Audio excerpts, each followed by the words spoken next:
నిన్న 'Andhra Jyothi' reporter murder, ఇవాళ 'సాక్షి' reporter మీద హత్యా ప్రయత్నం. పార్వతీపురం మన్యం జిల్లా సాలూరు సాక్షి ఎలక్ట్రానిక్ మీడియా రిపోర్టర్ నల్లి శ్రీనివాసరావు మీద బుధవారం హత్యాయత్నం జరిగింది. విధి నిర్వహణలో భాగంగా బుధవారం ఉదయం సాలూరు మండల పరిషత్ కార్యాలయం నుంచి ద్విచక్ర వాహనం మీద సీవీఆర్ రిపోర్టర్ చింతాడ సుబ్రహ్మణ్యంతో కలిసి శ్రీనివాసరావు వస్తుండగా రూరల్ పోలీస్ స్టేషన్ సమీపంలో వెనక నుంచి ఓ బైక్ మీద వచ్చిన ముగ్గురు వ్యక్తులు ఇలా బైక్ని ఢీకొట్టారు. రిపోర్టర్ సుబ్రహ్మణ్యం పక్కకు దోసే శ్రీనివాసరావు మీద దాడి చేశారు.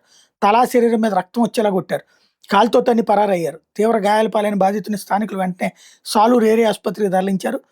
విషయం తెలుసుకున్న వైఎస్ఆర్సీ పీఎస్ సభ్యుడు మాజీ డిప్యూటీ సీఎం పీడికి రాజన్న ద్వారా జెడ్పీ చైర్మన్ మజ్జి శ్రీనివాసరావు ఆసుపత్రికి వెళ్లి బాధితుని పరామర్శించారు. ఆరోగ్య పరిస్థితిని వైద్యులను అడిగి తెలుసుకున్నారు.